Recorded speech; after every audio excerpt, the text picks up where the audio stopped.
Hi, everyone. This is the TheKenWord, contributor at Angry Metal Guy, here with Zachary Randall for an interview for our mental health awareness series. Just one note about this interview before we start. We are not mental health professionals, so this interview is composed mostly of anecdotal, personal experiences. So take it with a grain of salt, and I hope you enjoy. Cool. All right. Um, I guess I could just get started then. Um, but one thing I did want to just say really quick is that because we weren't expecting anybody to like come to us to ask to be in it, and when you did, it was really really cool because we were like, oh man, so people actually are reading these and like have something to add. So one of the other people doing this with us actually wanted to ask a question too. So at some point, I'll probably ask his question. But I thought I would just give you that heads up there about that. Yeah, it's one of those things where um, it's mental health in general is a topic that I'm passionate about. Obviously, I've had my issues with it, or else I wouldn't be talking to you about it. And I think in my 43 years, I've learned quite a bit about that. On top of that, your site has a pretty big hand in what following my band does have. When our album The Others came out and Steele reviewed that, it was like immediate traction for the band that had never, I mean, it was their second album, so nobody really knew us, but it made a big difference. So it's a combination of saying, hey, I have something to contribute, and in that particular conversation, you guys helped me out a lot. So, Well, that's really cool to hear because it can be really easy when you're on the other side. It can be really easy to not really see whatever effect you might have, if any. So it's nice to know that we actually do make a difference. Um, it substantially, very, very much so. and I also want to just thank you for coming forward because that just means that what we're doing matters, and that people are interested in it. If somebody has something to share, we're not going to tell them not to. That would Yeah, be it's backwards. you have to, and this is probably stuff we'll get into, during the course of the interview, but you have to destigmatize mental health stuff. You have to talk. The best way to destigmatize something is to talk about it. And I think that for so long, the heavy metal and to a lesser extent the rock world has been this very sort of it's this really like macho thing where you're sort of think about the sort of the whole Judas Priest like chains and leather look that like that Manowar takes to a ridiculous degree. That's been our genre for decades, and you're not supposed to talk about things. You're not supposed to like feel things. You're not supposed to, you can talk about depression, but you do it in like an angry, screaming Pantera way. Let's have a conversation about this stuff, dude. Yeah, exactly. Um, on that note, there's a lot of there's a lot of people who, when you bring up the subject, they kind of shy away from it. Um, Either because they were brought up believing that they're not supposed to, or that it's taboo or whatever. But I think a lot of people also don't really know how to talk about it. Like they don't know what to say, how to say it, when to say it, if it's okay to say it, or anything like that. Um, so what I guess my question is, for you at least, what was the thing that broke that wall for you, like where you were just like, hey, we're just gonna start talking about this. So, okay, this will require a little bit of a backstory. So there's obviously I can't give my whole life story over the course of this, and there's early life stuff involved in this that I don't think is required for this particular explanation. But really, what it came down to was, I guess, like, what is it, 7 years ago now. So I was married at the time. I was incredibly unhappy. I weighed about probably 320 pounds. I had a massive drinking problem, and my wife and I at the time were both miserable. And I looked at myself in the mirror one morning, and it's sort of like, okay, I don't like who I am. I don't like who I'm becoming, so I need to change this situation. Step one was to get myself out of that relationship, get myself out of that house. But that wasn't all of it. And since then, it sort of started becoming like a progression of, okay, well, I'm going to find a trustworthy therapist.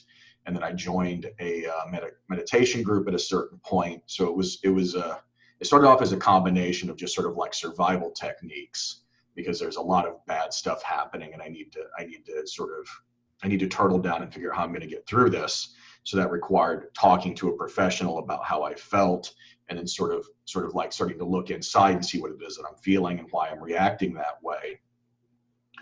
And then sort of like the final step was, having some friends that I really, really trusted, that have like spent some years getting to know, and I knew they were good people, and I knew they were trustworthy, and confiding in them and telling them, hey, something's going on. I'm feeling this way. I'm reacting this way because of this. And, sort of what that was is sort of like, so my friends would understand what's going on with me. So they would know that if I'm reacting strange to something, that this is why. It's because there's something in my head that I don't have any control of. The only thing I control is how I react to it. And also, what I started realizing is when you say certain things, because maybe you have a thought in your head and you're convinced of something about yourself, or you're convinced something bad's going to happen. And as soon as you say it out loud and you talk to another person about it, you're like, oh yeah, that is kind of silly. Never mind. So I started realizing it's sort of there was a lot of value in it, sort of talking about it, in that it helped my friends understand where I'm coming from, and it built a better bond. And it also has a positive effect of me sort of not staying stuck in my head, and, saying stuff out loud, which again, sort of like takes some of the power away from it. Right. I can definitely see that being, a really, really important realization, to know that once you say something, what you were losing your mind over can seem trivial. Yeah. And And if you, oh, go ahead. I was gonna say, yeah, it's if you think something, it is what it is, and I don't, I mean, there's like good thoughts or bad thoughts. There's just thoughts, but it's the reaction to the thought is where trouble comes from, and you can end up in these sort of like anxiety spirals over something that's stuck in your head. And like I said, you say it out loud to a friend, and it's like, oh wait, fuck, never mind, okay, I got it now, I'm fine. Yeah. Just a little bit about myself to relate to that, because I have a pretty serious case of attention deficit hyperactivity disorder. And when I was a kid, it was like way, way, way into the hyperactivity side of that spectrum. And I went untreated for like 11 years, I think, before I got diagnosed with it. But it still is pretty intense. But what doesn't do me any favors with that is I also have clinical depression. So the two feed off of each other a lot. And it's amazing, because like there will be days where I am like thrumming. I like can't stop moving. I can't stop thinking. I can't stop whatever I'm doing at like a million miles an hour. And then at the same time, like something will like break in my head, and I'll just like, like, I don't know what to call it. I would just, You crash. yeah, I would crash really hard. Still hyper, but now the energy is going into something much worse. And Yeah. then when I tell somebody what's happening, if I don't tell somebody what's happening, it just gets worse and worse and worse and worse and worse. And then I can't get out of it. I forget why it even started, and I come up with all these other new things to get, depressed about. But then I tell somebody what's going on, and I notice that I'm having a really hard time explaining why it matters. And like, Yeah. in some cases, that's because it doesn't actually matter. And then it kind of breaks that spell for a little bit at least. So I can definitely see why being able to tell people, knowing that you can tell people what's going on, just alone, just that is extremely useful. Well, a real problem in our society, and unfortunately it's going to get worse now because we're all trapped in our houses, is there's a lot of isolation, And one of the things I kind of realized is I was, in my late 30s when I got divorced. And when you get divorced, it tends to blow up your social net, actually real life social networks. So I ended up, having to go out and make new friends. And obviously there's still some friends before that, but, two of my closest friends right now, here in Florida are, okay, so Frank, who's a singer from Northern Crown. I mean, we met, I guess it was, wow, 6 years ago. Holy crap. And then Dan, who was in another band, Graveseeker, that I was in for a couple of years. And those are people that I've met, in the last 5 years or so that have become really close friends. And there's Leona, who's the bassist in Northern Crown. I knew her before, but she's still somebody that I've become closer to, since. So it's something I sort of recognize, that how dangerous or just not dangerous, but how bad the isolation can get and what that can do to somebody, especially if you're already prone to depression.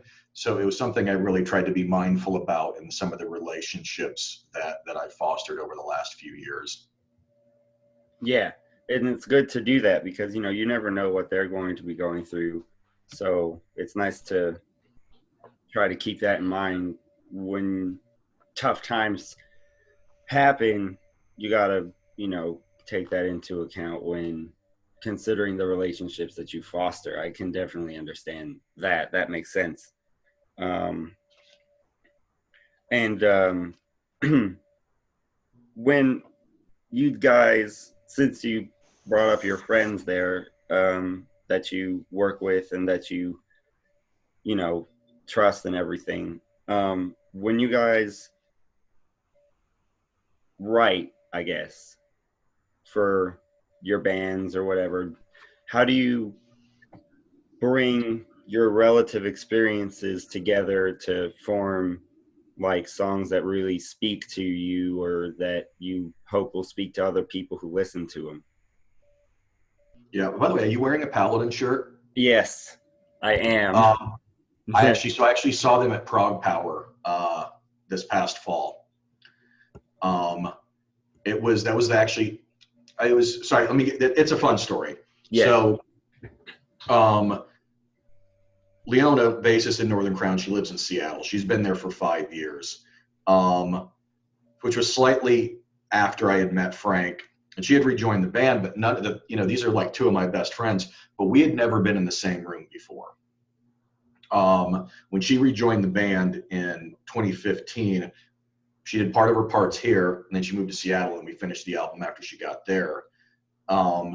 So they obviously knew of each other's existences, but we'd never done a photo session. We'd never been in the same room. We'd never even done like a Zoom or a Skype together. So she decided to go to Prague Power to see Gallinaris because she's big into J metal. Yeah. And I'm in Fort Lauderdale, so Atlanta is a short and cheap flight. And I decided at the last minute to go because I saw Bear and Earth was playing. I'm like, fuck it, I'm gonna go. We'll go. I'll be at Prague Power together. So I got tickets at the last minute. I actually got her a ticket for the Friday set, so we could all go hang out together. So it's just, there's like, actually, if you go look at the Northern Crown timeline, there's a picture of the three of us standing there at Prague Power. That's the first time the three of us were ever together. But the first band I saw was Paladin, and I'm not knowing what to expect. And they just come out on the stage and it's like a boot to the chest. It's like, holy fucking shit, these guys are good. Yeah, it's crazy. I actually got to see them twice in as many weeks, and that happened by accident. The first time, um, I drove to Florida, um, to, oh, I forgot, to Fort Everglades, I think was the name of it, because me and some of the other riders were going to go uh, onto 70,000 tons. And Right. Oh yeah, so, yeah. So that's my neck of the woods. Port Everglades is Fort Lauderdale. yeah, Port Everglades, yeah. Um, and so I get there a couple days early because there's apparently like a beach party thing related to the cruise, but separate. And Paladin was playing it, and we went to see them, and it was exactly what you said. I mean, I had already heard them before because we got promo for them, but I didn't know if they would be good live. But they were awesome. And then I think they're better live than they are on the recording. yeah, I agree with that. And then the cruise happens. It's awesome. I get home, and Paladin is playing this dive bar in Asheville, where I live, at this place called the Mothlight, to celebrate a metal bar's anniversary, their third, I think, anniversary, and from the same street. And it's a free concert. Obviously, I'm going. There are a bunch of other local bands there, and I get there, and Paladin played just as good the second time, although they didn't have their drummer with them because he had messed up his back somehow. But yeah, it was amazing. I was like, how the heck does this happen where I just randomly have Paladin twice in 2 weeks? It was amazing. It was a really good show the second time around too. They really know how to. Those guys are super, super talented. And Leona has sort of struck up a friendship with one of the guitarists through, some Facebook groups. So we kind of, I was hanging out, I think, like in the merch area for a little bit at Prague Power, chatting up with one of them. So it's, it was fun. It was cool to be able to do that. Yeah, that was a great time. Um, but anyway, I guess getting back to that question that I was asking before that, um, when you guys write together, like how do you um, bring those experiences where in such a way that you think the songs you write will resonate? Um, so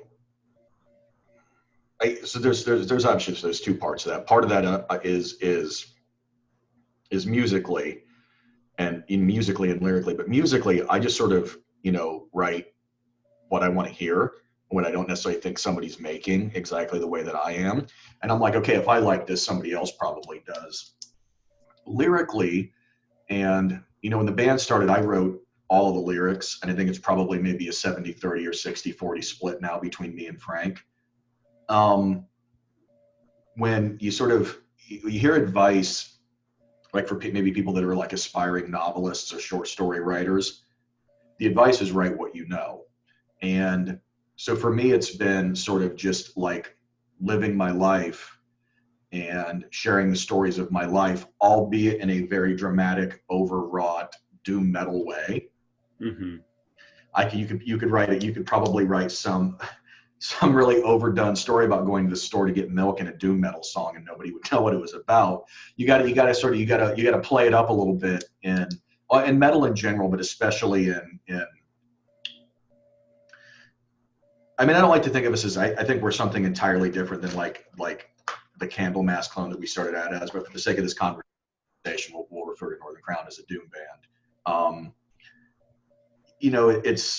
It gives you this big template to take something that happened in your life, So a lot of times it's been maybe a lot of it's been like relationship stuff. There's been like at least one relationship song on every album. Or maybe um I'll kind of like capture a moment in time where I had like a really intense feeling about something, and sort of break that back down and sort of like kind of turn that into a story. And it's sort of it's it's writing what I feel. I'm trying to do so in a somewhat eloquent but yet still like musical manner. Um, in terms of how it resonates with people, I mean, I write what I write, and it seems like that there are some people that it resonates with, but and I don't want this to sound arrogant when I say it, but at the end of the day, there's three people that it matters to, that it resonates with. That's myself, Frank, and Leona. Hmm. That's sort of the audience I'm trying to please. Okay, that makes sense. I mean, if it doesn't matter to you, you can't really expect it to matter to anyone else. So that Yeah, definitely makes sense. I, I do want people to like it. I do want it to resonate. But at the end of the day, you know, we're not a signed band. I do this with my time and my money. It's, and we do things in a really professional way. So when it's said and done, I have to feel good about the riffs that I play, or the words that I write, and the stories that I tell in my records. Um, but I think being genuine, I think being honest will always resonate with people. If you are prone to this sort of music and you want to pick up the lyrics and sort of read along with what it is that we're talking about, I think as human beings, we're all more similar than we are different. I think just by the process of making honest music and not shying away from my feelings or from the dark stuff, I just think I'm opening myself up to the world, and I just think that that's something that naturally will connect with people. Yeah. Um, yeah, I definitely agree that when when I hear a band release material that feels like it comes from the heart, like when it feels like, what they created mattered to them, even if it's something that's supposed to be funny, or if it's supposed to be kind of kitschy or whatever, there's like, you can still make it impactful. You can still make it sound like it's the people who made the band, not, hey, they've written something because they want to make it, you know. Um, and those Well, albums are always better. They always feel more important. I've made, I think, a half dozen albums at this point, like stuff that I've produced myself. That's one of the reasons I started doing this, is because I wanted to be a record producer. One of the things that I've learned is that you can tell when a band is having fun. And again, we sort of do like the very sort of like tough, serious exterior to heavy metal for the most part. There's obviously bands that are intentionally funny, but dude, making records is fun. And you can be doing this really serious, dark music about a heavy topic. And honestly, dude, like, I'm literally sitting in my home studio right now. It gets silly as fuck in this room. It really, really does. And that's because we're having fun. And you listen to the new record, because we've got a new record coming out in like 2 months. So they should actually probably be in your guys' promo bin next week. Still be Um, happy about that. huh? Still be happy about that. I think maybe it was a long ass time ago. I actually sent him a couple demos for the new record, just to kind of like seed it a little bit. Um, what was I going to say? You wouldn't listen to the album and think that these because, dude, we're a pack of nerds.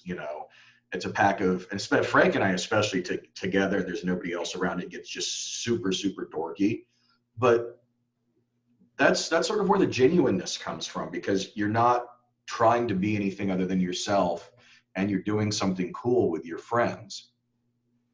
I mean, does life get better than that? You know, I don't think it does. And that will shine through in terms of just enthusiasm and passion and just quality of performance.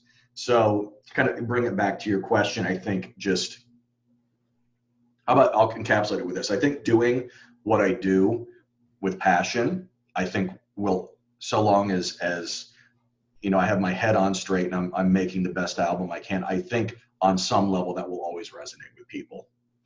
Yeah, I think I like that. I like that. Um,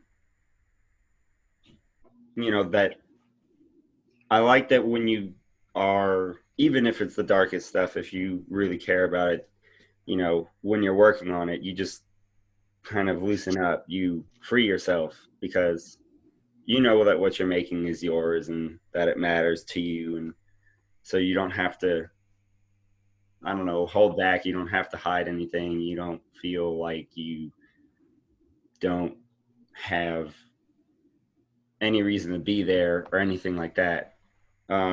But I know that when I create my art, because am not a musician. I mean, I can play music, but I don't really do it uh, for a living or anything like that. But do, I do artwork, and I want to be a 3D modeler. That's like what I do. But there are days, definitely, when even when I'm in the zone and I'm like there and I'm excited about what I'm working on, there, if I'm having a really tough time, it can be difficult to work, and it can be difficult to create something that I think matters. Um, and you know, not having faith in my own work tends to be the toughest part about struggling with mental illness as an artist. So I thought I would ask, what, if you've ever had stuff that gets in the way of creating music, when you're not paying attention to yourself, like sometimes you just, So yeah, I'll actually go like lengthy phases without even touching a guitar. And um, I am, let me see, let me actually pull the background down for a second so you can see, because actually I didn't realize I still had this up. The background you see behind you is actually the cover for the new album. mm, Um, yeah, so let me pull that down for a second. So you see all the guitars behind me? yeah. I am obsessed with guitars. There are a few things I love more in this planet than the electric guitar. I have a I have a seething passion for guitars. Um, and I will go maybe even weeks without touching them, you know. And it's because it just, it's sort of those cycles that you go through in depression where I don't want to do anything. I'm gonna sit on my couch and play video games, or I'm gonna sleep all day, or I'm gonna do whatever. I work from home, so that gives me a lot of leeway in sort of dealing with those waves of moods that I go through.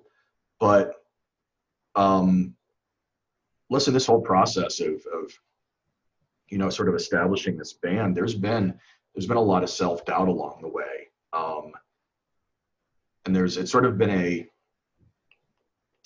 I guess if I feel like that there's something that I know pretty well, it's music, and really specifically like heavy music. It's been a really key part of my life, and it's just I think on top of that I've got a brain that's wired for it. So I mean, throughout the years I've sort of learned to trust myself, and it's weird getting into the topic of taste because it is so varied, and you can't quantify it. But Mm, I also think I know, at least I think I know what's good and what's not good. And if it makes the hairs on my arm stand up, then it's good. So I've kind of had to learn to have that gut mm, instinct to say, okay, to go with this. But listen, there's been like the self doubt that you were kind of talking about with yourself, and trying to be artistic. When I did the first Northern Crown album, I thought that I was convinced that this was the only album I would ever write and release. I had no concept that I would ever be able to do another one. There's like 3 original songs on it, one of which I had actually started was like from 10 fucking years before, and I finally like finished it off. There was a Candlemass cover, and then there was like one weird ambient track, and that's what I could achieve. That was 2014. That's what Zach in 2014 could achieve, and I thought that would be, and I'm like, okay, you know what, feel good about this. You know, you released a really cool album. It's got cool artwork. It's getting good reviews. Awesome. And I start writing some more, and it's like, okay, well, it's time for the second album. Okay, cool. And I'm like, this is really awesome. This is cool. We're doing some kind of out there proggy stuff. I can't top this. I'll never do this again. Mm. And then, you know, so the last one, the self-titled one, you know, not only did I write a really good record, I wrote 60 minutes of material, which ended up being way too much. I should have edited myself. And then I'm like, okay, you know what? This is really good, but I'm going to top this. And then it was sort of like, it's repetition builds confidence. And I think that's one of the ways to deal with some of that, what can be crippling self-doubt that you get when depression starts setting in, because you're always going to, I mean, here's one thing that's good. Everybody has the sort of those thoughts of like the inadequacy. I can't do this. And then your brain starts telling you that you suck or whatever. But if you provide yourself with evidence, if you can actually have tangible evidence in front of yourself that you're good, then you can remind yourself, it's like, oh shit, I made that. And that's what repetition does for you. Yeah, that's actually a really good point there, is that, you know, yeah, your brain is going to try to beat you down all the time if you let it.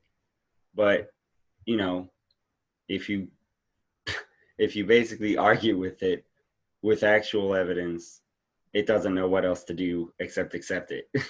Yeah, you just sort of say, hey, listen, brain, I know that this is how you're feeling. I understand. But by the way, I would like to present you with the album that we're working on right now. And it's like, oh yeah, shit, that's good.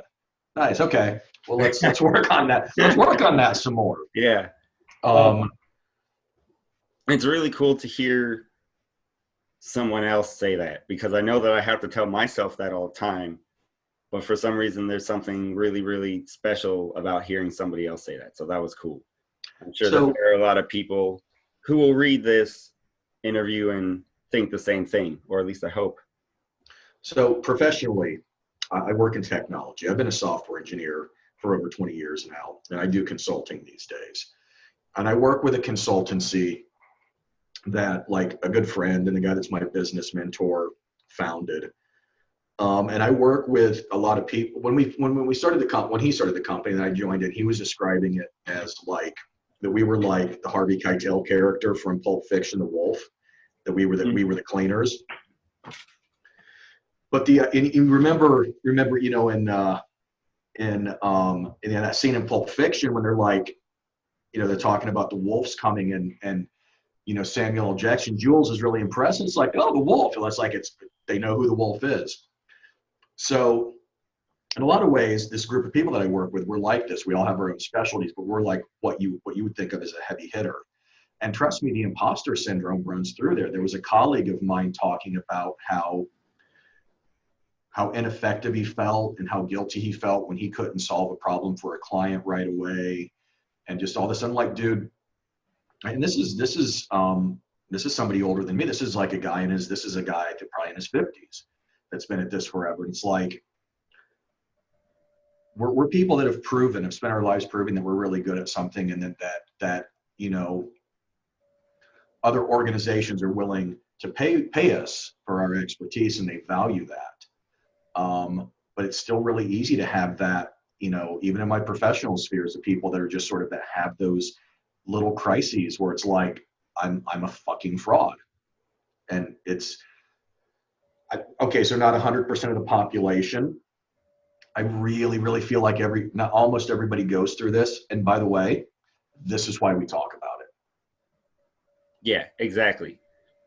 because not everybody, that's almost exactly what one of my questions is about to be, is because, you know, people don't really think when you have, whether you're having just a really tough time because everything around you is really tough, or if you just suffer from mental illness all the time and so you have to constantly battle all those demons, or if you are, you know, I don't know, some of the third thing. um Most, I feel, people tend to think that they kind of got stuck in a really unique situation that no one else would be able to identify with, empathize with, for anything. And that's why they don't talk about it. And, you know, but there are 7.8 billion people on the planet. So, like, the odds that you're the only one going through this particular thing is Very low. is infinitesimal. So, like, you know, opening up really shows how many people can identify, and that, I feel like that's an important part of the mental health discussion, is to show the people who are afraid to talk that, you know, a million billion other people are also afraid to talk, and that's in and of itself a reason to talk. We are, and I think I said this earlier, we are more similar than we are different. And it's very, very easy to forget that, because there are things that we can get very, very upset about. So here's the thing. That sort of that notion of, you know, I'm the only person going through something. I go through that. Of course I do. Everybody goes through that.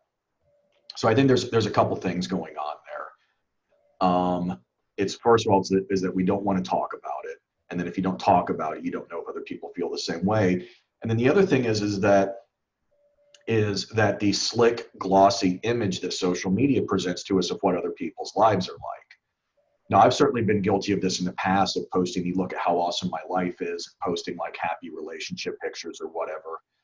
And if you see me doing otherwise, feel free to call me out at some point in the future. I've sort of made a vow to not do that. I post cat pictures and guitar pictures on Facebook. Now, I share funny memes, and I'm on there to stay in touch with my friends and my family.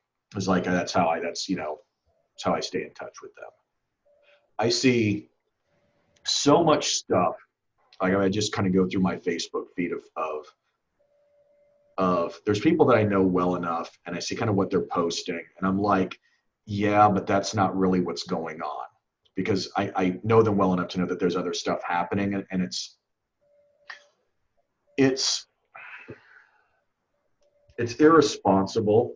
It's not like you can't post pictures of yourself having fun, but it's irresponsible, I think, to present a false narrative of yourself.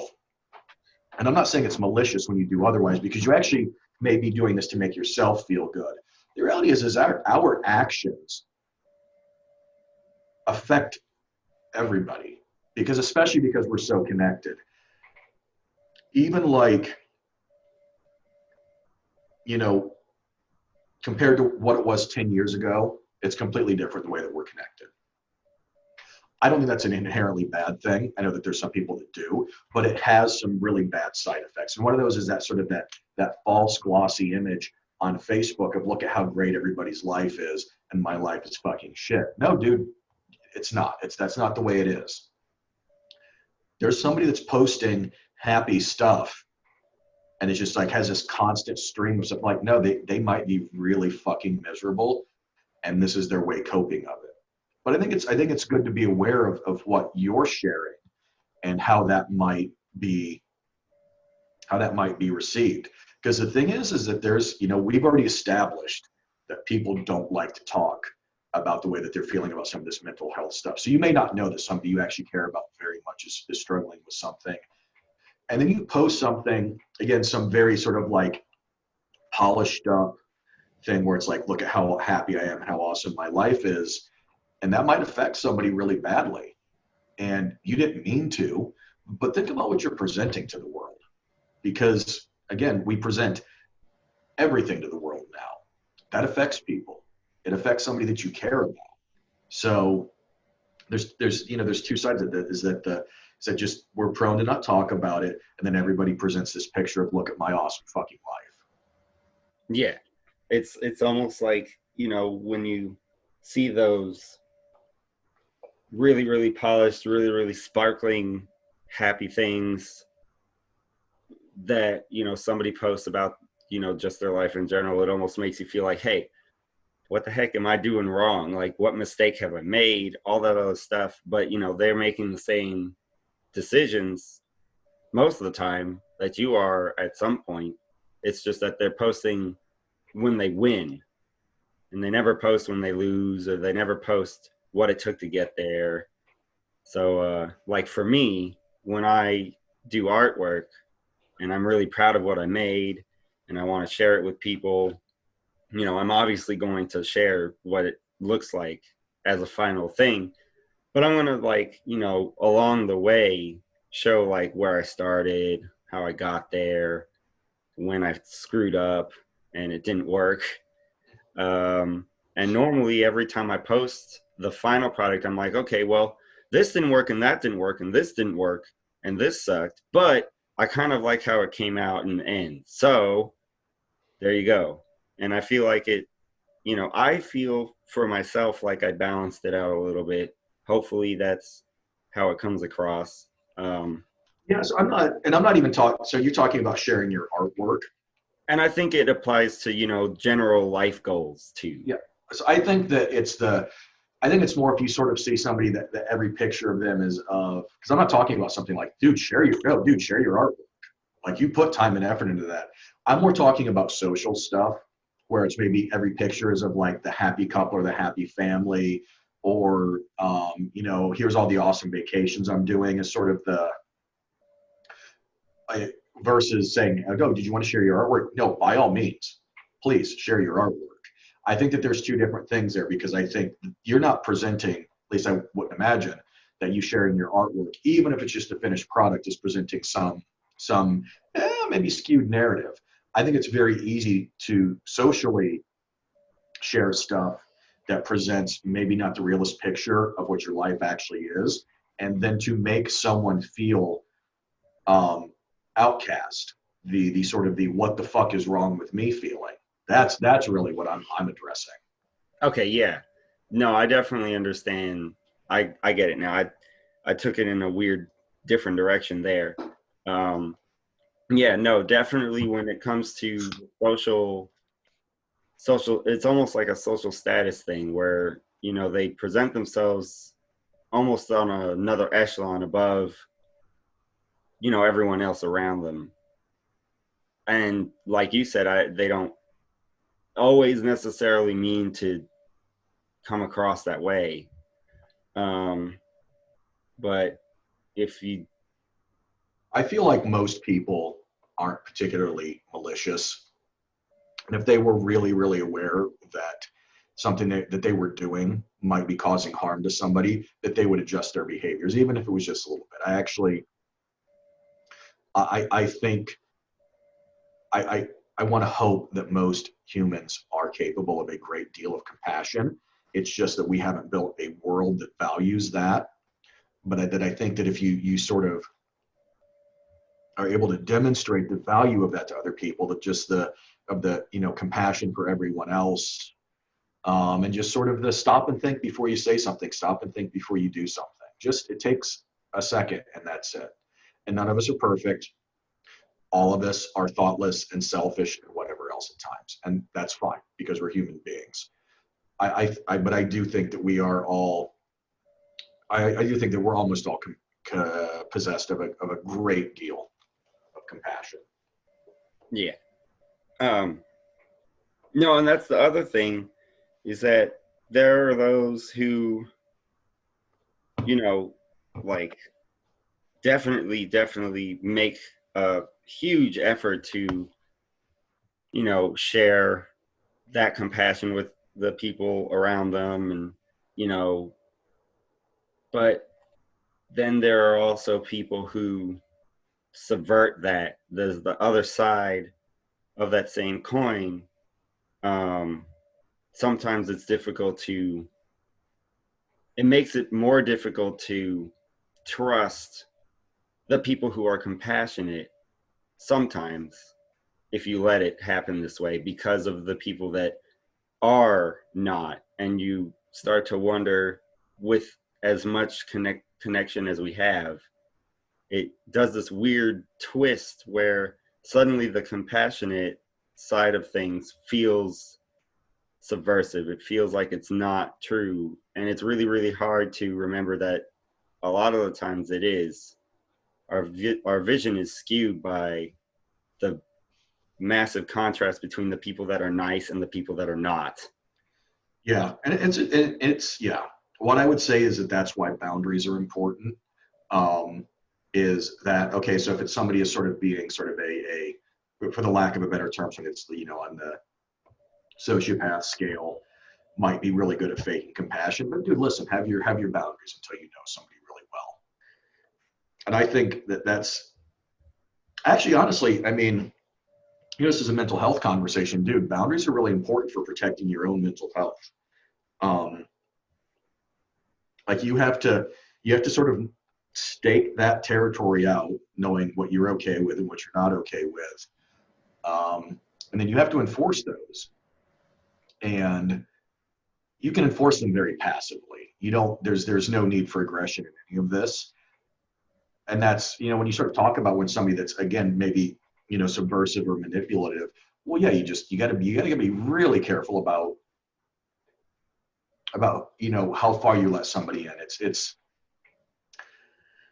you need to be open to feel and to experience, but you also need to be guarded enough that you don't just let like everybody in. And it's a really hard balancing act that probably most people don't perfect. But yeah, you have to you have to set your boundaries and you have to honor them for yourself. Right. And again, that may just be not responding to a stupid Facebook post or blocking somebody on text. You know, just that's honestly, that's actually a great way to protect your mental health. Is just knowing when to draw the line and say, no more. Exactly. Yeah, because there are times where, because I have a lot of friends, actually, most of the people in my life, in my like real life, and not necessarily my digital network of friends, but um, in my real life, most of my family, most of my friends, they suffer from clinical mental illness, and nothing that's just like temporary or stress induced. It's a thing for them, like it's their normal.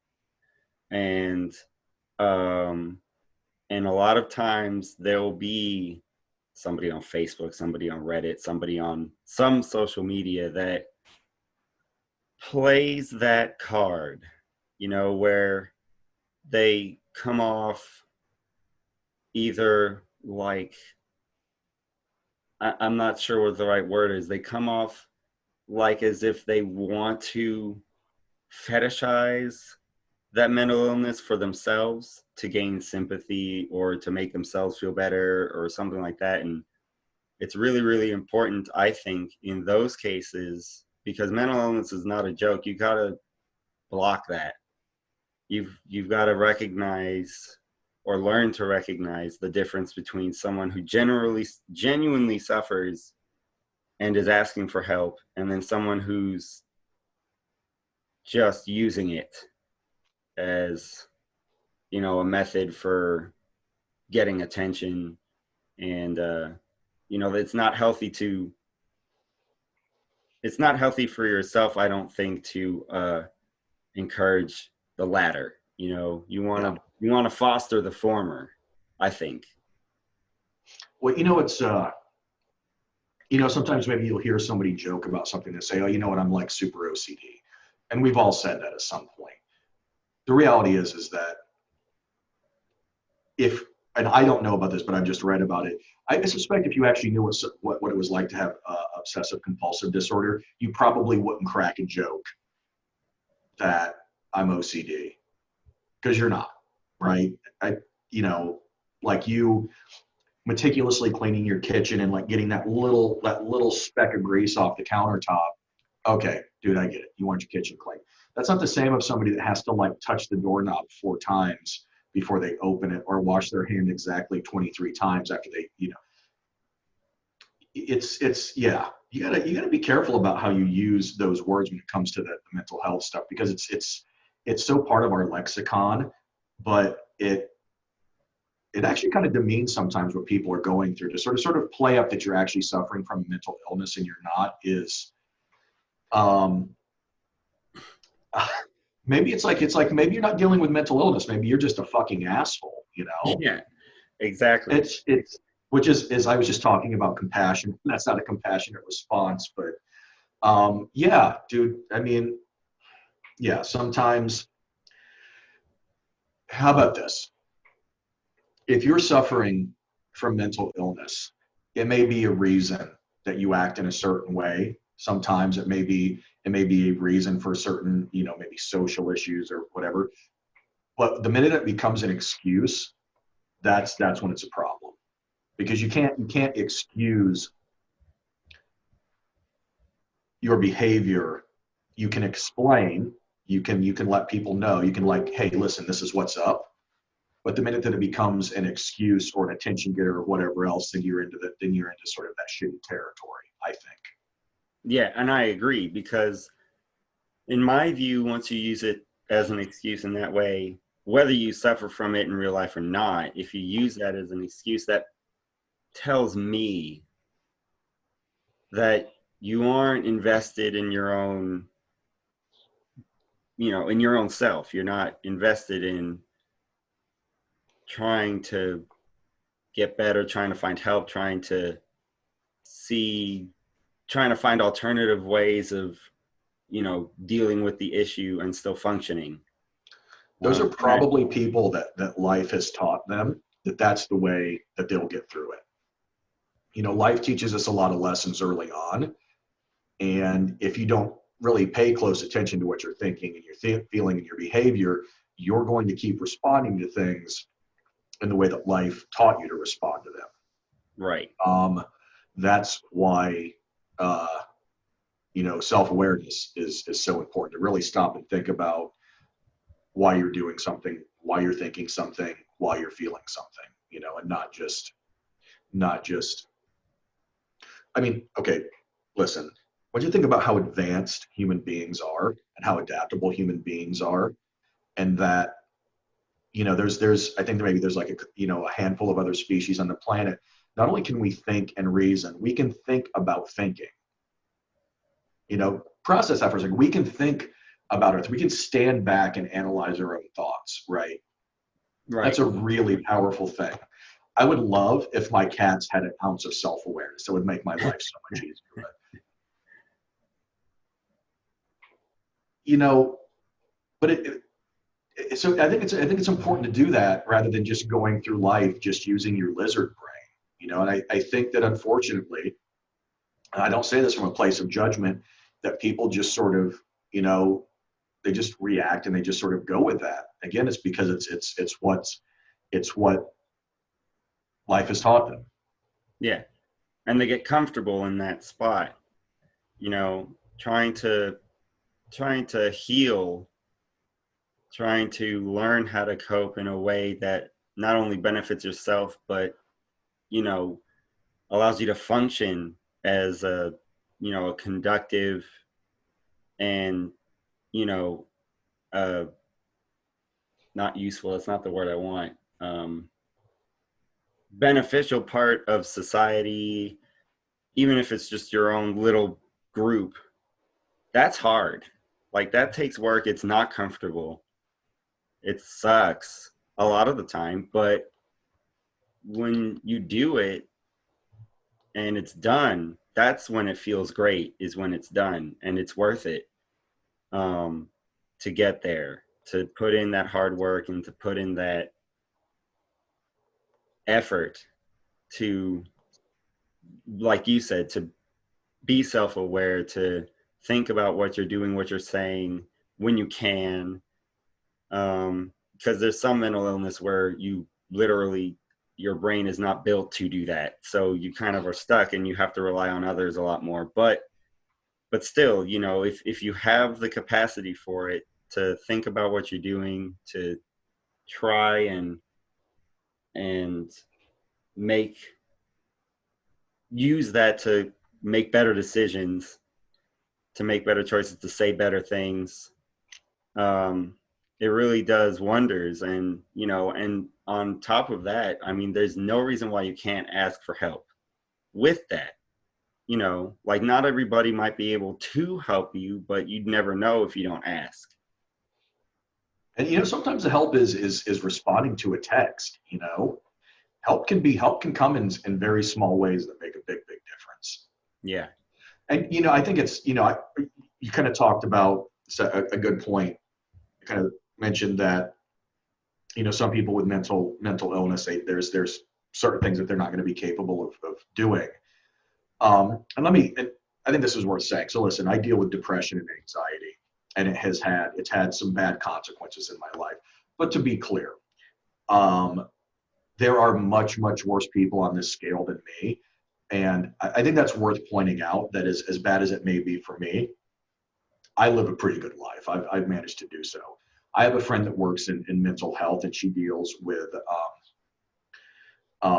people with like schizophrenia and similar orders. And that shit is terrifying. Like that is like the, oh my fucking God. Like that is like, uh, it scares the shit out of me. And I'm thankful that for whatever problems I might run into, that it's not that. So I do want to make that clear, that I run into my problems, but I also acknowledge that there's people that are that in the mental health realm that are way worse off than I do. And I have been able to thrive in a way that unfortunately some conditions would not allow you to do so. Right. But even a lot of people, like, for example, the schizophrenia, people who suffer from schizophrenia, like my mom she she was a psychiatrist. So, and she worked in a hospital, and she dealt with some pretty abnormal cases of mental illness, some serious stuff. She had a couple clients that were schizophrenic, and like, the fact that she saw somebody who had schizophrenia, well, that means that that person, or someone that person was very close to, sought help and found some. And that it means that you can be severely affected with something something dark, something serious, something difficult to manage, if not impossible to manage on your own. But if you can believe and trust that finding help works, whether it be a therapist, a psychiatrist, sometimes you need medication. You can't be afraid of that either, because there are a lot of people who, you know, go online and say that, medications are a scam, and it's Okay, yeah, not because, like, it's listen, it's rant time. I've been fairly calm, but I'm actually I'm a little bit of an excitable guy. I feel that. That shit pisses me off so fucking much. Okay, it is. I just, I actually feel like that the community that you got in the site's a good one, so I can say what I'm going to say. Because I would say this other places, and I would just get roasted. Not that I necessarily care. Listen, dude, if I don't take my medication in the morning, I might be standing there brushing my teeth, and randomly I'm about to burst into tears. Hmm. I'm not fucking exaggerating. That's a thing that happens. That doesn't mean that I'm weak. It doesn't mean that I'm crazy. It doesn't mean that I'm whatever word you want to put on me. That's what fucking happens. And hey, you know what? Guess what? Genetically, I get this from my mother. I have high cholesterol. If I don't take my fucking Crestor, at one point, my fucking arteries are going to clog up and I'm going to die. Yeah. So why is one different than the other? Dude, I'm trying to live a happy and productive life. This isn't like self-medicating. This isn't me sitting on my couch getting fucking baked, or drinking myself into the bottom of a bottle because I can't go. No, this is I sat down and I had a conversation with a doctor, Here, why don't you try this? How is this making you feel? Okay, it seems like it's working, but why don't we give you a higher dose? Is it working? Great. Yeah, exactly. It's been 20 years of getting that figured out and dealing with the side effects. If I, you know what, actually, this works great. This is great for me. And I know I have friends that what I take doesn't work for them and they take something else. And I'm like, I tried that and it caused this whole host of problems. I mean, when, yeah, this one gets me worked because it's the well, you just need to go outside and you just need to, or maybe go for a walk in the woods. I'm like, actually, you know what? I could use a walk in the woods right now, Yeah. but that's not going to cure my fucking depression. Would some No. vitamin D sort of help with my mood? Yes, but it's not going to cure my fucking depression. If I don't take those, I can't finish a thought in my head without some other one getting in the way and throwing its weight around. And like, there are times when when I forget to take a dose or whatever, and I run out and I try to have a conversation with somebody, and my brain starts moving at a million miles an hour, taking in all the stimuli around me. And, like a normal person will sort through those stimuli and rank them in order of priority of like, what do you have to process right now? So like the analogy I like to go with is I'm walking down the street, I'm about to get hit by a car, I'm about to get bit by a dog, I'm about to get wet from rain. And a normal person will obviously avoid the car first because Yes. that's going to kill them. The dog will hurt and the rain will get you wet, but the car is going to kill you. My brain is like, whoa, holy crap, it's raining right now. Oh my God, wait, no, there's this car over here. Wait, it's still raining. Oh no, this dog is right here and it's going to bite me. And then I freeze. You freeze, or you try to deal with all of them at once. So you carry the dog, you do a barrel roll down the street, you land in a puddle, you still get hit by the car. It doesn't matter how it happens. You just can't sort the priority properly. So you end up having to deal with everything at once, and it makes it impossible to deal with anything at all. So the I medication, think it's good that you're talking about this stuff, dude, because this is, again, this, what I kind of, we opened this about was about talking about it. What is the phrase I used to use sometimes? Neurotypical. It's like, if, you're not afflicted with any of this stuff, and I guess I mean, I don't even know that typical is actually a thing, but unless somebody hears you talk about that's what's going on in your head, um, they'll have no idea. They just think, oh, well, it's just somebody that's a little wound up. And when you're a little kid, oh, he had too much sugar. Like, no, literally every fucking thing is happening in my brain at the same time, all at once. yeah, it's insane. It's like a freak show up there. But like, I, first of all, the medicine helps me sort it out. It doesn't do it for me. That's the key about a lot of medications for mental health, is it doesn't fix it for you. None of them, well, a lot of them, I shouldn't use it like extremes like most, but like many of them don't fix the problem for you, but they make you more capable of coping with it. It's about management. Yes. I think that's part of the stigma that gets attached. That it's like, you're taking a happy pill, and it's no. No, it's not, and it's, I mean, again, in the US, we're really fucking bad about mental health anyway. So I think it gets perceived as a shortcut. Um, and to be clear, there are absolutely people that will just use medication as a shortcut and then not put any work into it. But you're also, there's a lot of medications related to depression or anxiety or whatever that you should probably be combining with talk therapy, because maybe it's just anxiety, maybe you don't need to talk about it, maybe you just need something to help manage that. But I don't know, I think it's really useful to have someone that you can talk to, a professional that you can talk to help put everything into context. That's my view on it, at least. I agree. And, I think it's mostly because people are not built to instinctively know how to help themselves in that situation all the time.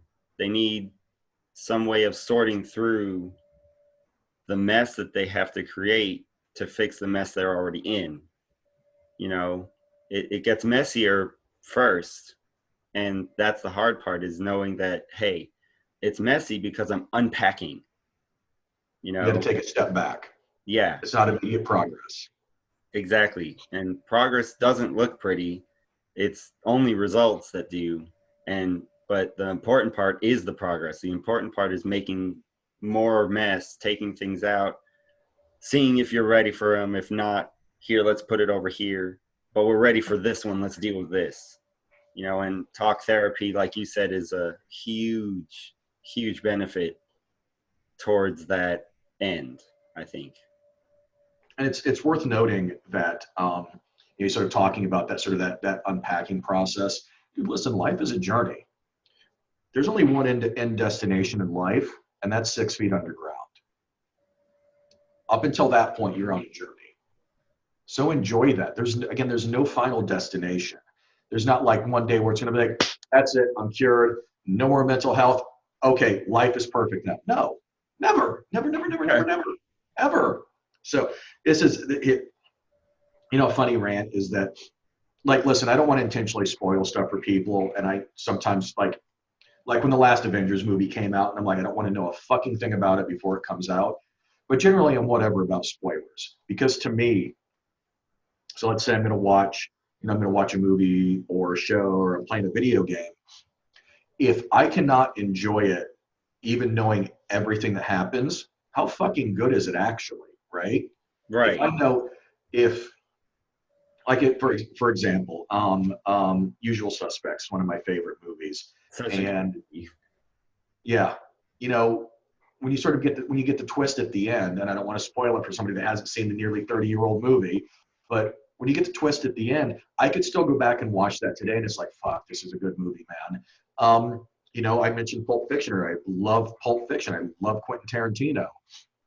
I think even though all the little twists and turns that happen in Pulp Fiction, you go back and watch it again, and it's still good. Silence of the Lambs is another one of my favorite movies.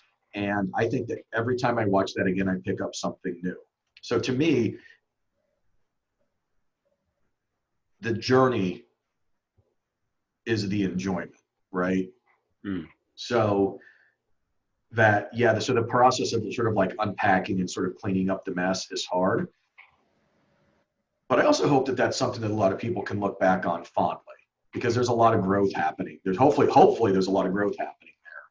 And that journey is really, really important. I think that very much part of my personal philosophy. I think we worry about destinations too much, and not about getting there. Because when you're at the destination, it's sort of like you're done, right? Well, I don't want to be done.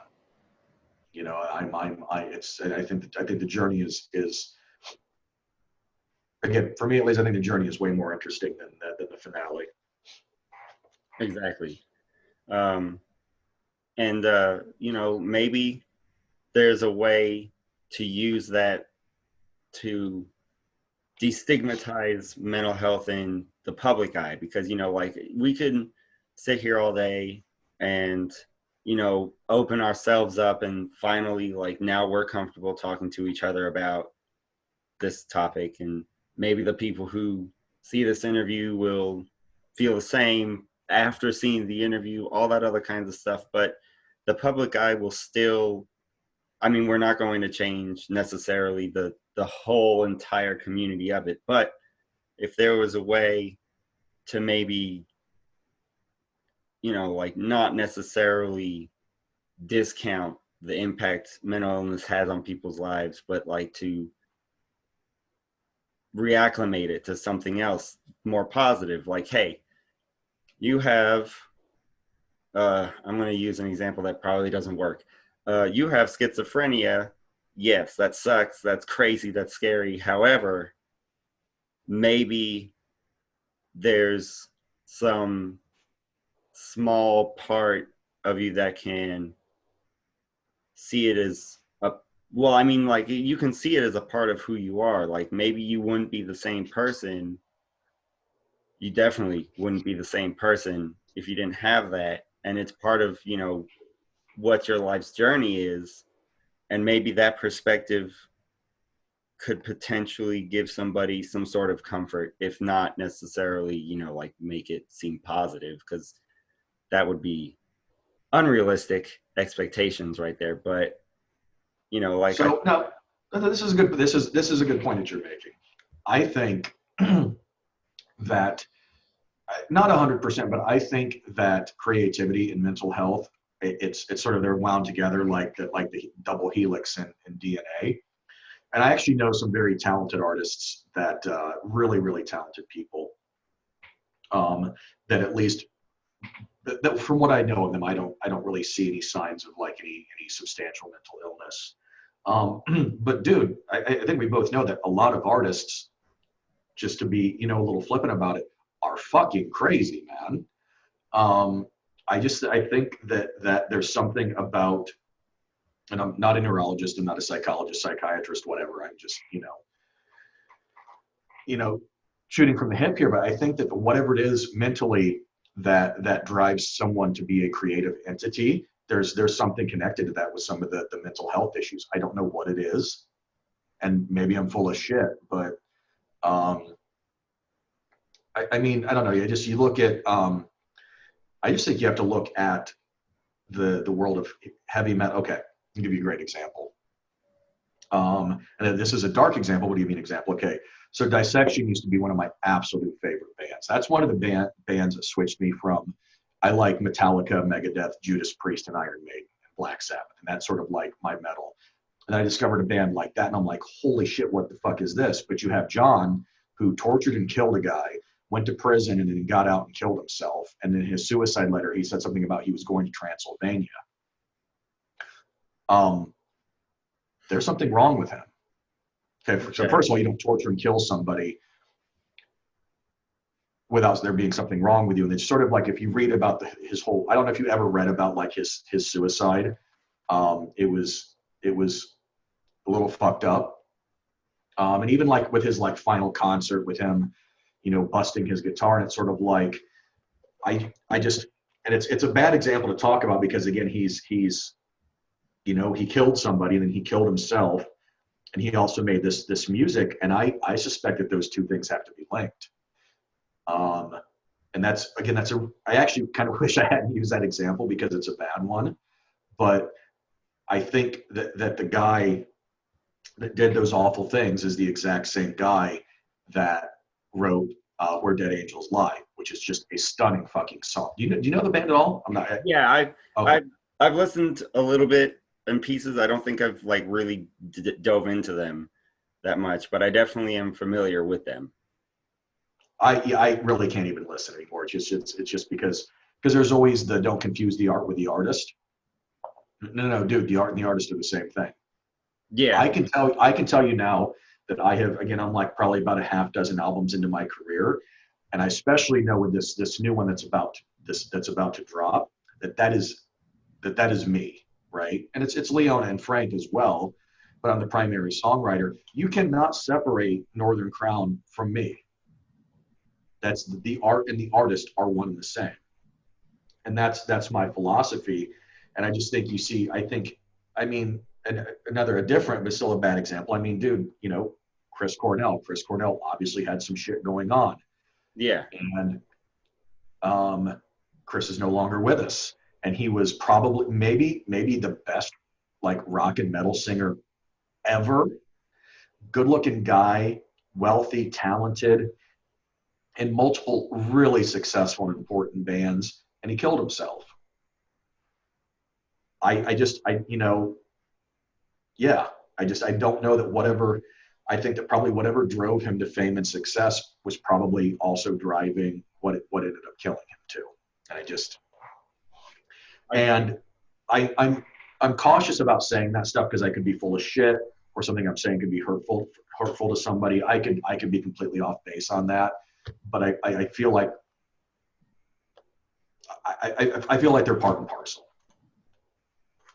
yeah, I definitely, now that, like for a long time, and well, up until recently, I always thought that I could separate art from the artist. And then I realized I somehow got super lucky and never really had to. I didn't have to, I didn't have, I wasn't a fan of any bands or musical artists that I ever learned were or did twisted things or made awful mistakes or kill themselves or anything. I didn't really have a lot of experience with that related to the music that I liked for the longest time, and so I thought I could separate art from the artist. But then, like, to use another bad example, but maybe mostly because I'm not sure how accurate what I'm about to say is, but the dude from Lost Prophets.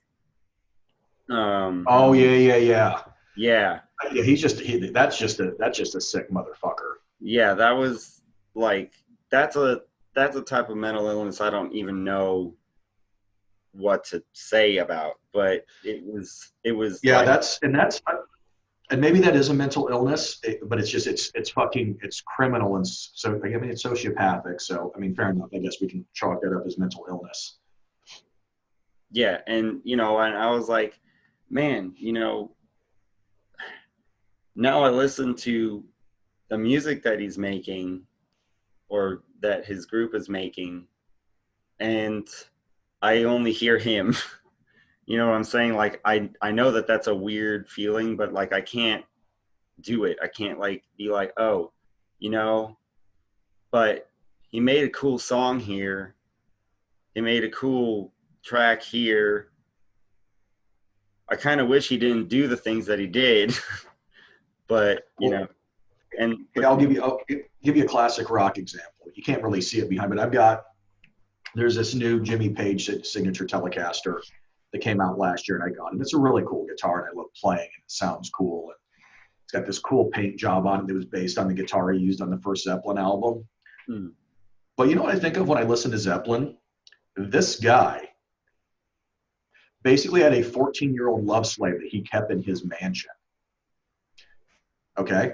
Like he hmm, had a 14-year-old fucking groupie that he took home with him and then basically didn't let her leave the house for a while. And I don't even think saying, it was 40, 50 years ago is an excuse. Think about the thought, how abhorrent it is today that and I don't even say let's leave gender out of it, that an adult, like somebody well into just an adult, would have an extended sexual relationship with somebody in their mid-teens. Like that is fucking repulsive. Like our society has wholly rejected that. And you know what? That's the sort of shit that pops into my head when I listen to Led Zeppelin. And do I still love Led Zeppelin? Yeah, I fucking love Led Zeppelin, man. But that's part of it. That's not okay that he did that. And I know that that was the rock and roll culture, but it's still not okay. no, it can't be okay just because it's part of the culture. That means that there's an aspect of the culture that is questionable at best. Yeah. So yeah, and it's so listen, I mean, nobody's perfect. So, for example, I read not that long ago, there was a pretty good biography of Ronnie James Dio. And Dio is my absolute, I mean, dude, I'm sitting here in a rainbow shirt. Yeah, I was about to say. But actually as an aside, I don't know when this will come out because obviously the pandemic is fucking up all my band stuff. We've actually got a Dio tribute demo Northern Crown does. And even the demos are just like amazing.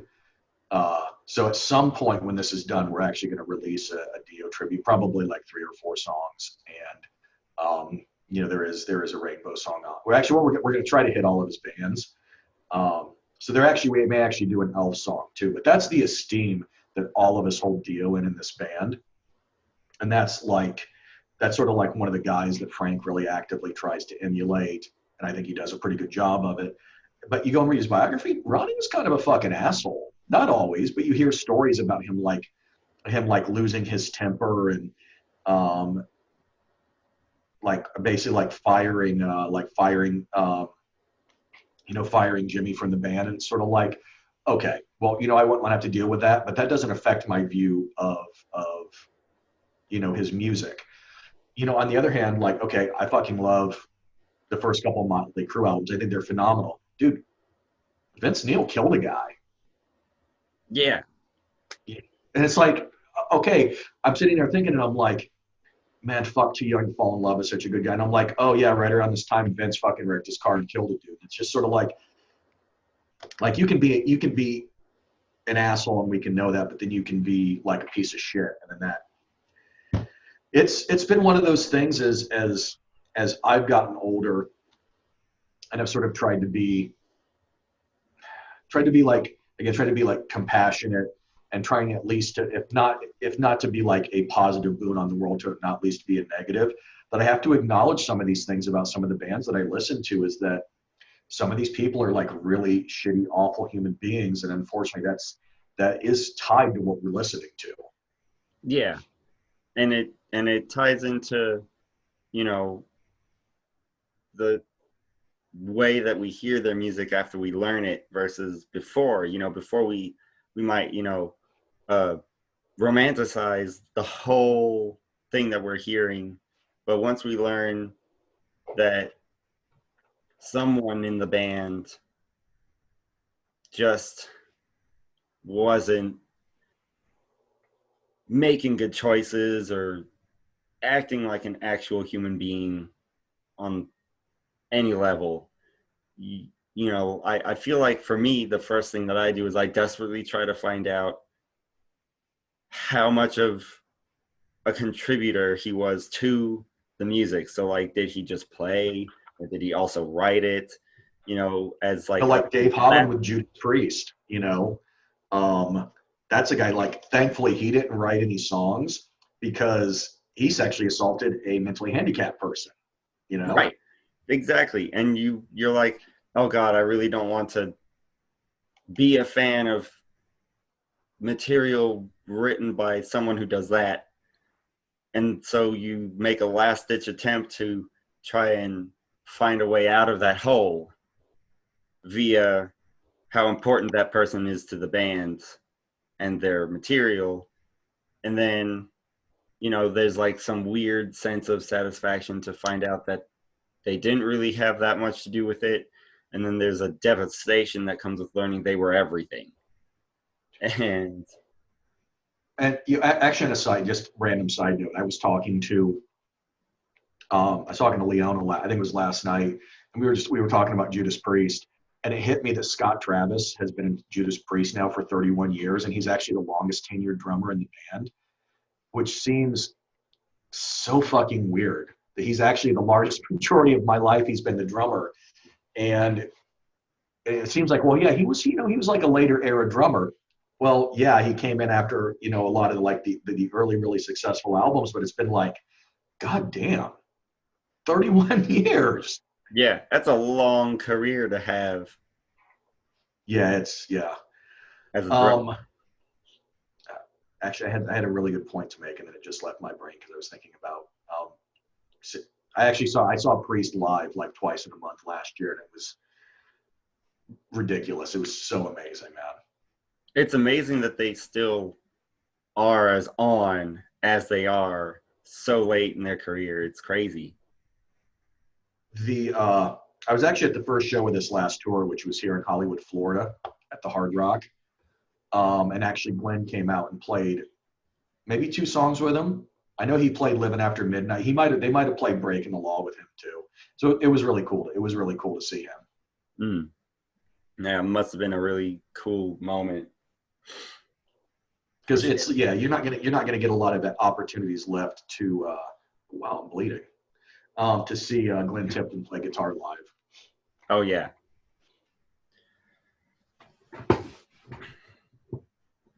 Um.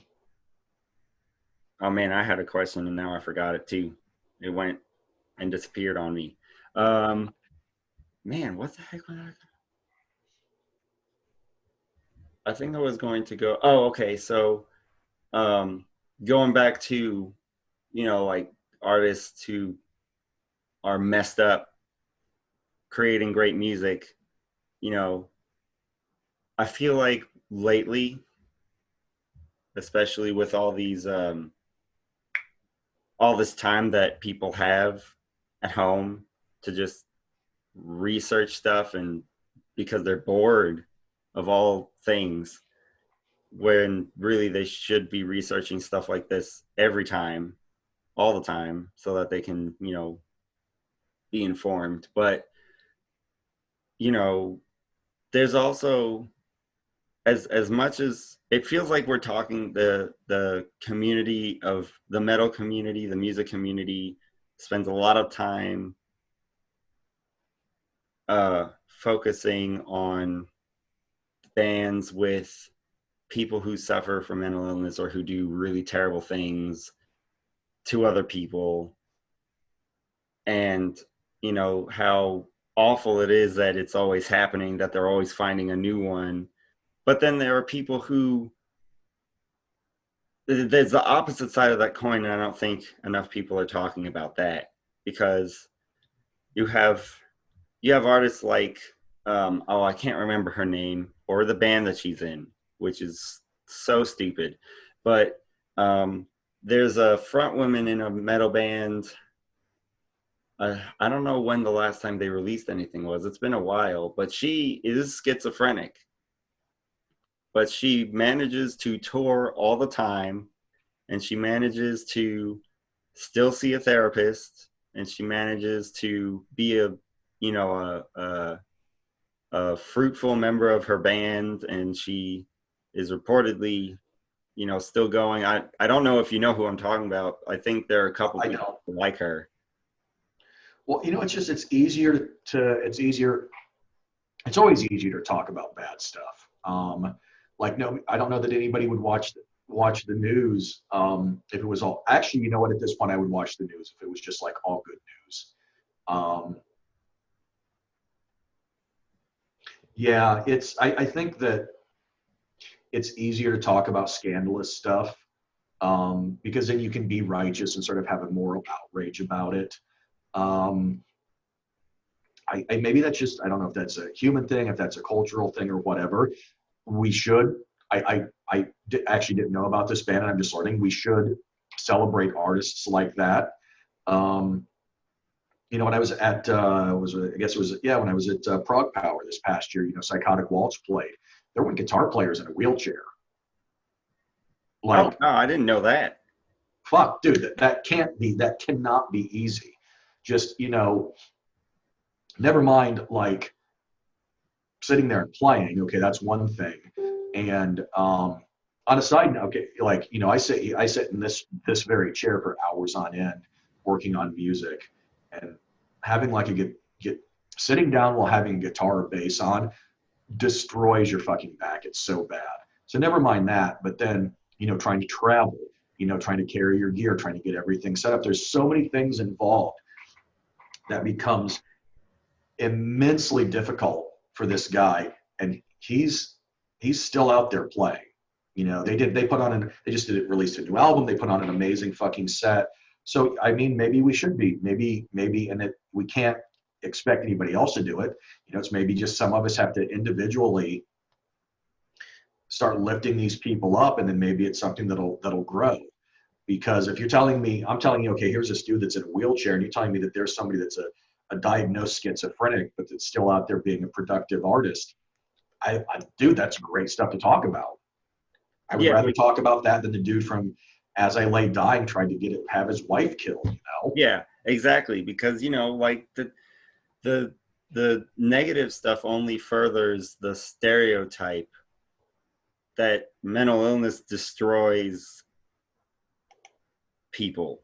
Like that it not that it that it destroys people in terms of like you can't talk to anybody, because all anybody is ever going to see is your mental illness. Anybody ever is going to see is what's wrong with you, and they won't talk to you. They'll ostracize and exile and all that other kind of stuff. But it's not. like that at all. It's just this weird twisted version of reality that people make up because there are too many examples of that being publicized so heavily, you know. I think that we have a weird view of, you know, specifically talking about musicians for a second, we have a really weird view of musicians, I think, in the US anyway. And that it's sort of like it's considered this like very attractive thing and this desirable thing. But part of that's like the whole rock star part of it. But at the same time, then there's very much this sort of suspicious glance that like rock and metal musicians have. And I actually think it's a lot better than it used to be. But I remember in college, and again, mind you, this is like 20 plus years ago in college, you know, I'd walk around with my long hair and my Ozzy or my Slayer shirt on, and people were aggressively nasty to me. And it's sort of like, it's just sort of that view of like somebody, what somebody that listens to heavy metal is. And that thankfully has changed substantially, just because, I mean, when you have, you know, a band like Metallica becoming so mainstream, or you have, you know, Iron Maiden being like gigantic, literally every place on the planet. There's probably fucking penguins in Antarctica with Iron Maiden shirts on. It normalizes it, and even like death metal has become kind of normalized. You start to hear screaming in very very mainstream music, and people throw like in our Slack for work. I'll see people use the emoji. The horns. I probably started that one. Or just people just sort of like casually referring to something as being really fucking metal. And you know the person has never listened to metal in their lives, but it's sort of it's become very normalized at this point, which is good. But there's still a suspicious glance on what sort of person a musician in general than like what a heavy metal musician is. It's funny. I don't know that it really relates to anything that we're talking about, but there was a woman I dated, I think like maybe like 5 years ago. As you know, met her online. It was one of the first conversations was, she's like, so I know you're in a band, so you're probably just used to girls throwing it at you, but I'm not like that. And I'm like, listen, I've been playing music for a long time, and I've literally never had a girl throw it at me because I was in a band. It ain't being in a band; it's being famous, is what it is. Yeah, exactly. And you know, that's not always the thing that people want either. You know, a lot of these bands, they just want to make the music. That's what's important to them. I haven't played live, I think, since probably 2016. And that's, I mean, my band is sort of scattered, but that's by choice. I stopped enjoying gigging quite a bit actually. And for me, I've got my little home studio here and my guitar collection, and I make music, you know. I actually have taken advantage of the pen. I actually have. I'm gonna give you another inside scoop. You got the Dio scoop. You got another one. So I actually I've been writing a ridiculous amount of music lately. So I actually just formed a side project very very recently. It's actually probably going to be done quick. It won't be released until this fall because I gotta give the Northern Crown album room to breathe. It sort of started out as a stoner thing. It was really just me curious to see if I could get like a stoner metal guitar sound. But it's sort of shifting more into like a really like traditional old school doom direction like Candlemass. Mm-hmm. Yeah, I got a whole album written. I'm like getting musicians to record their parts for it, and it's like that's what I like to do. Nobody will probably ever hear these songs played live, and that's fine. But I'm making and releasing a record. I've got a melodic death metal project that I started, I think, 3 years ago. That, well, fuck, I have time to finish that now. You know, that's Yeah. what I like to do. And you know, and that brings me to, you know, more of a kind of a, you know, current events question, because there are a lot of people who are stuck at home, obviously, with this quarantine thing. And it, you know, the more information that comes out, the more it seems like the quarantine and the, you know, lockdowns and all that stuff, it's going to be going on for a long time. You know, some sources are Yeah, saying years. Yeah, truth be told, like I hear in Florida, they're talking about opening stuff up, and it's whatever. Um, I actually think it could. I could see this lasting a couple years. I really, really could, but hopefully not. Yeah. And like that affects people. Okay, thank you for your patience. Yeah. So speaking about like sort of like mental health resources during this, my therapist, who is an older gentleman, he's in his 70s. I actually went into his office probably a month ago, and I had an extra webcam, and I actually set it up on his computer and taught him how to use Skype and Zoom. And I was basically like, "Yeah, Doc, I'm not seeing you again in person until this is done." And now he's doing sessions remotely. Um, there are absolutely options for people out there, thankfully. And I also think it's really important to do like Zoom hangouts. Like, um, I have a lady friend that I take on virtual dates, and it's done sitting right in this chair. My best friends, we do virtual hangouts. I think we are fortunate in that not all of us, because some people don't have the same resources. So I don't want to make like everybody can live their life the way that I do. But we have such ridiculously powerful technology at our hands, and so life is not ideal at all right now. However, there are a lot of things that we can do to help stave off some of this social isolation that we might be dealing with otherwise, and thereby help sort of overall give like a little bit of an improvement to your mental health. Yeah. Because you can't just quit your self care, you know, because the world is trying to deal with a virus. You can't let that stop you. You have to keep going. You have to keep trying to work on it. And that's why it's important to know that there's still plenty of ways to accomplish that. There's still ways to practice self-care. You have to socialize. You have to find some way, if you need it, to access therapy and all that other stuff. And the fact that we're doing this interview this way right now is evidence of the fact that it's possible. Yeah, Because I like that you were just using the phrase self-care, by the way. it, um, it's one of my that's maybe roommate's that's favorite things to talk about, because she's a psychologist. Well, she is training, or I guess planning to go get her graduate degree for psychology, and self-care is a huge part of it for her, the word of it yeah, even. that's that's a phrase that I don't know that I ever really heard till I saw a therapist. And I don't want to assume like my experiences are global, but I don't know that's a phrase that I've heard a lot. And I think the notions of both self-care and self-compassion are something that I think need to be spread out generally a little bit more, um, because I think if everybody made more of an effort to exercise self-care and self-compassion, I think the world would be a markedly better place, like very quickly. Yes.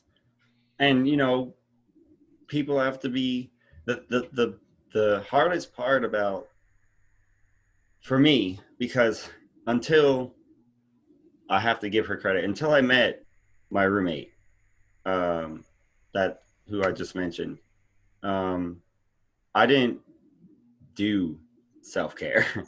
I didn't, I was satisfied to go to my psychiatrist and just say what I needed to say there, and then that would be it, which obviously is not enough. And then I met her, and she, told me about the concept of self care just ambiently during conversation. And, slowly over time and with effort, I realized just how important it is, because that means Like you're working, but you're in the middle of a panic attack. Self-care is getting out of there, like making sure that you have a way out to, you don't want to be at work with a panic attack, on your Exactly. plate. It's not right. You have to learn how to say, I can't be here right now. I have to take some time for myself. I'll be back tomorrow. That's been an important thing for me about, when it comes to being, self-employed and doing consulting, so that my schedule is like very flexible, that when I need to have a mental health day or a self-care day, I'm able to do so. I obviously need to take care of my responsibilities, and, I have clients that depend on me and colleagues that depend on me. But it's honestly been super valuable. And it just, yeah. I mean, a whole other personal philosophy thing. I think the whole notion of going and sitting at a desk for 8 hours because reasons is not as um, dumb. But I realize that that's also that the way that sort of the culture is. But I'm sort of opposed to that, having a job like that anyway. But then having sort of, issues with depression and anxiety, and um, sometimes I just need to not be around people, period. It's really important for me to be able to do that and still earn a living. Right. And I think that at least in America, that's the most difficult part of it is, our socio-political climate, I guess, hasn't really evolved to the point where being comfortable setting that boundary, where that you need to be separate from your profession or your social circle or whatever. You need to isolate for a second, for a minute. It's not really mainstream yet. Jobs still don't support that kind of stuff. There are plenty of companies that do, but there are still way too many that don't. And, eventually we'll work our way to there, but it's important, I think, for people to start being comfortable with it now, like to start. So, yeah, one of the things that I notice, and again, I'm talking from a perspective of that I can sort of do things and get away with things that I know that other people can't for a multitude of reasons. But one of the things that I've noticed is that, and mind you, I'm super like anti-authority, so this is just how I'm wired. But I think people take the notion of, let's say, a boss way too far. That, okay, well, I'm at a job and somebody is my quote unquote boss or supervisor or manager. That's a very limited context in which they are that. And to be really clear, you literally don't have to do a single fucking thing that person tells you, ever. They don't own you. Like, you literally don't have to do anything ever. And and there's probably especially some closer to minimum wage type jobs, this isn't the case. But I can tell you, one of the things I've learned in the corporate world is that it is easier to keep someone than it is to fire someone and hire a new employee. There's a lot of places that I worked, you had to go really, really far to get fired. And so it's sort of like, hey, it's just like a side example from my life. The last, like, quote unquote normal job that I had, um, on the days that I was in the office, a lot of times I would get up and go take a couple of walks around the block, just to kind of clear my head and think about problems, or sometimes just to kill time. I just didn't want to sit there and be stuck at a desk anymore. And one of my female coworkers, she's like, I can't believe you do that. I don't want people to see me away from my desk. And I'm like, I don't fucking care. Like, I don't care. Like, if somebody thinks that me being away from my desk means that I'm not working, okay. That seems like a personal issue for them, Yeah. And again, there's people that multitude of life situations that I can see where they wouldn't want, I'm very flippant about this stuff. but I also just have me to take care of, and I have the ability to, I'm a software engineer, so I can always find a job. So I realize not everybody can do that. But anyway, the point I'm making that with like work culture is that I get it. There's like the fact that somebody is your boss, again, is in like a very limited context, and that just because your boss tells you to do something doesn't mean that you have to do it. And especially when it runs contrary to like you taking care of yourself. Again, I realize that listen, I'm super fortunate to have the life that I have. So I know that not everybody can do that, but I think that there are a lot of people that are probably in similar positions as me that could probably exercise more self-care by just drawing that boundary and being like, yeah, no, just no. Exactly. You only have so much that you can do, and other people are not always going to think about that when they tell you to do something. You have to be aware of what your limits are, what your capabilities are, and know that it's okay to tell them no. Learning how to say no is one of the hardest things we can do as humans, maybe especially as Americans, but learning how to say no is extremely important.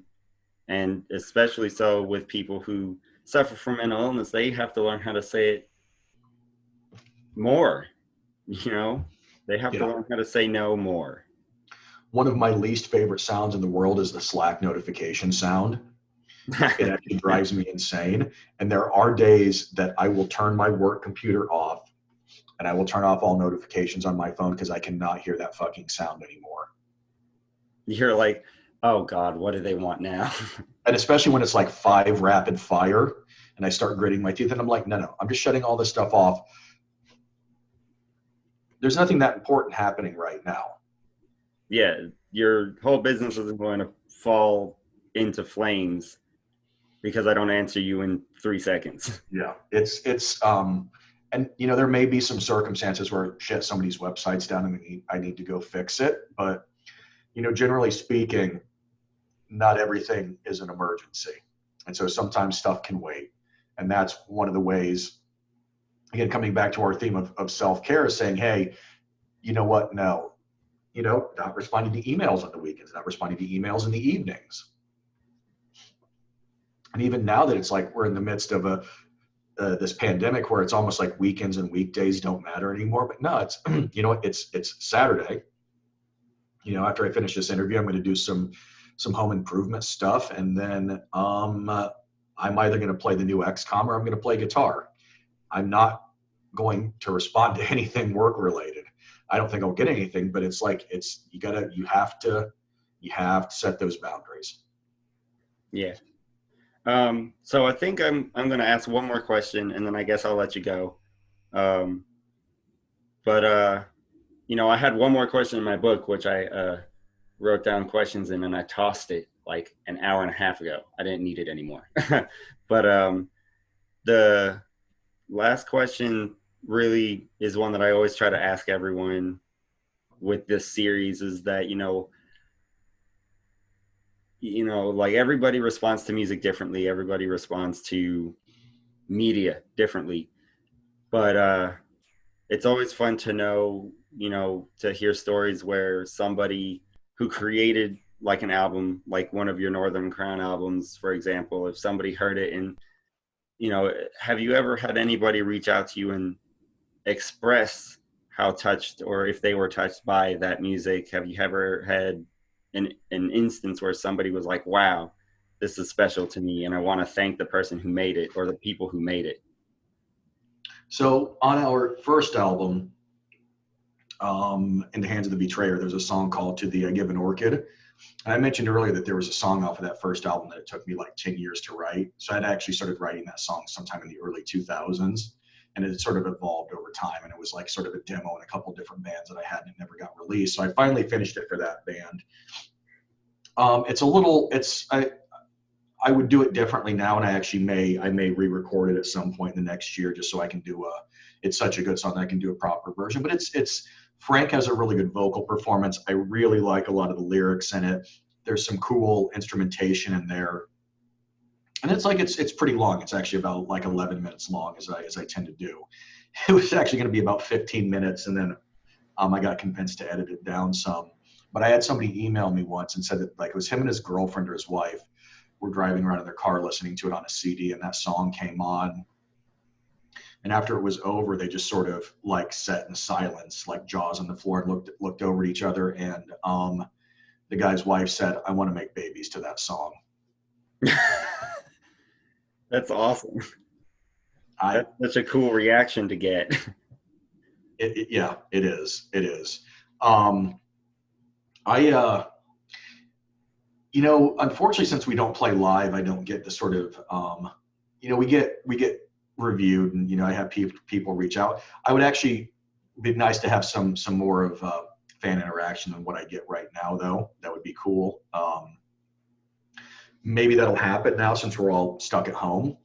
But I said it. Ultimately, like I said, I make this music for an audience of three. But if there's people out there that it's like that it's impacting them positively or in some way, or if they're just banging their fucking head to a riff, I would, that's stuff I would like to know. Yeah, that definitely makes it all like just those tiny little moments. That's like they make a huge impact.